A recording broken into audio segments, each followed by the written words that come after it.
Welcome. This is all about the three biggest problems in organizations.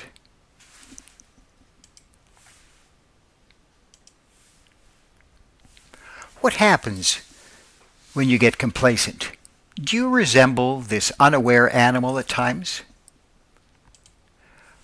Are you sleepwalking through life?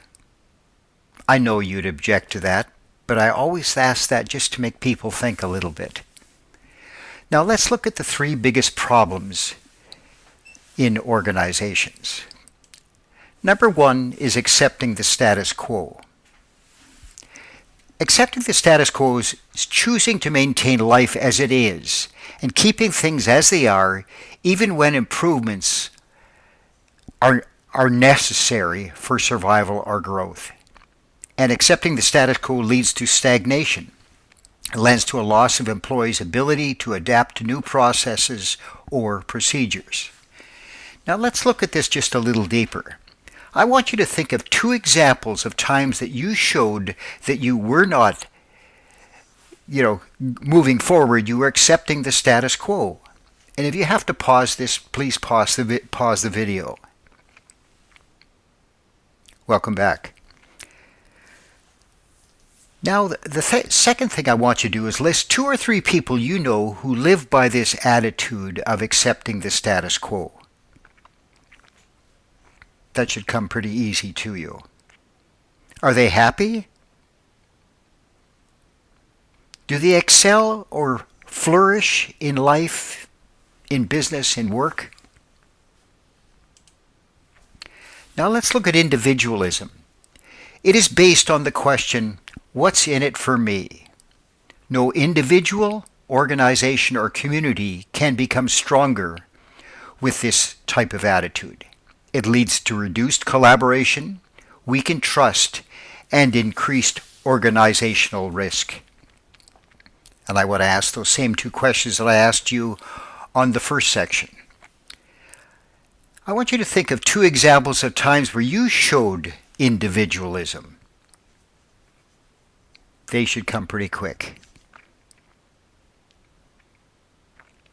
Now I'd like you to list two or three people you know who live by this attitude. Are they happy? Do they excel or flourish? Now let's look at minimalism. This is all about the question, what is the minimum or least I can do? They want the minimum effort with the maximum reward. Minimalism leads to mediocrity or lack of inspiration or even indifference. Now I want you to think of two examples of times where you showed the minimalistic attitude. And like I said before, if you have to pause the video, don't hesitate.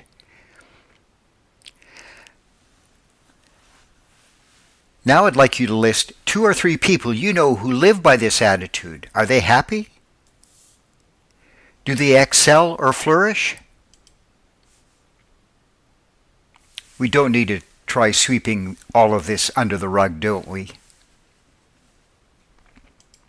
You see, it's all about the challenges are always below the surface, just like that picture of that iceberg. They're always below the surface.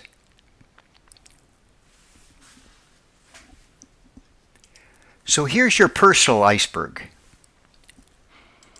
Above the sea level is behaviors and actions.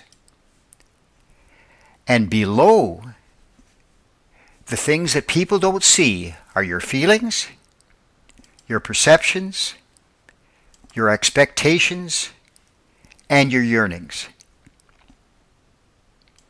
Now I have a question for you. Adaptability. Can it be harmful to your health? It can at times, there's no doubt at all. I'm a strong believer in being adaptable to situations. But if you are not adaptable to changing some of the biggest problems that occur in organizations, it can be very, very harmful to your health, your business health. Which leads to the question, are you in a rut or are you in a grave? Someone far smarter than me many, many years ago said to me, the only difference between a rut and a grave is the depth. So what do you do to move forward? What are the things that you do when you want to take action to move yourself or your organization forward? I think you have to start to find the finest chapter in your life. I like this quote from Ann Landers. Know yourself. Don't accept your dog's admiration as conclusive evidence that you are wonderful. In order to do this, you're going to first have to ask yourself, are there areas that should be looked at? Is it the culture? Is it the strategy? Is it the structure of your business? Make a decision on this. You can change it another time because you can review this short video anytime. Now that you know what you want to focus on, let's look at change. And there's two types of change. There's incremental change and there's transformational change. But all of us look at change with skeptical eyes, just like that cat. But if you wanted to change your opinion on change, use the word improvement. So incremental change is step-by-step modifications to the present, just like walking down a set of stairs. Transformational change is more difficult to predict and tends to be complex, messy, and confusing.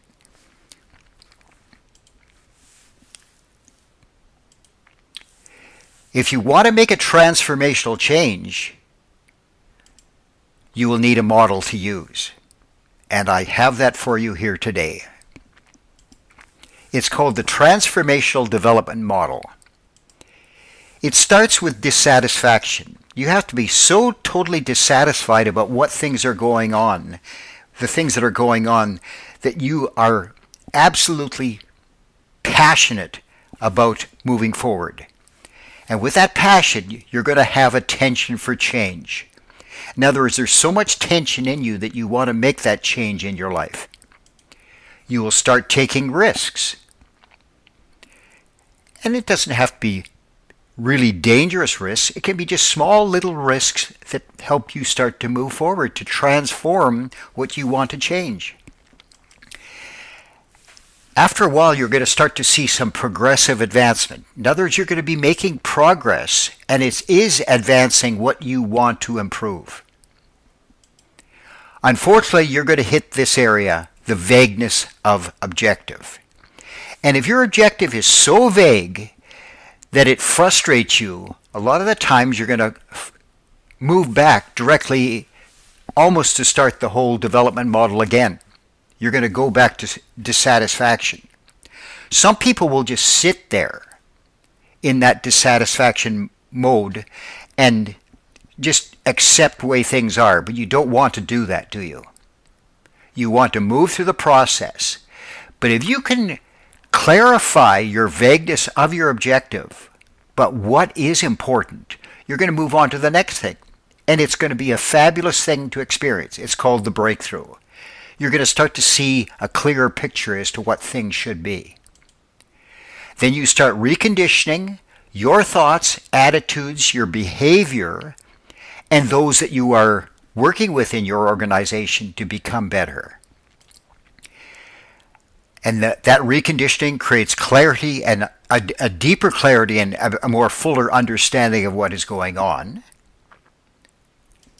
And it starts a pursuit of continuous improvement.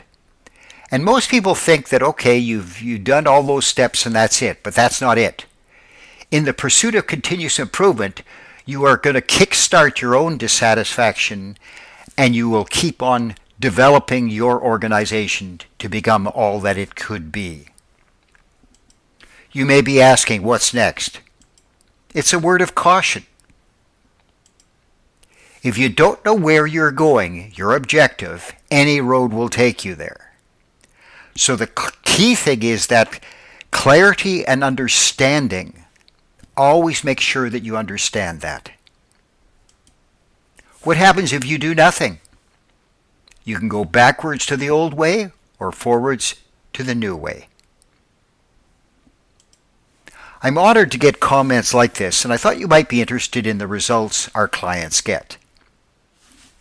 So just take a short time and just read that, and you'll get a better idea as to the type of assistance that I have helped many people with.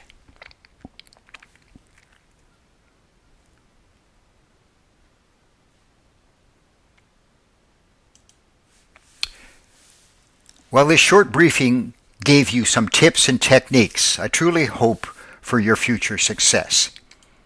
If you'd like further assistance, you can contact me at 519-539-2267 or the email as listed. Our objective is helping you write the finest chapter in your life.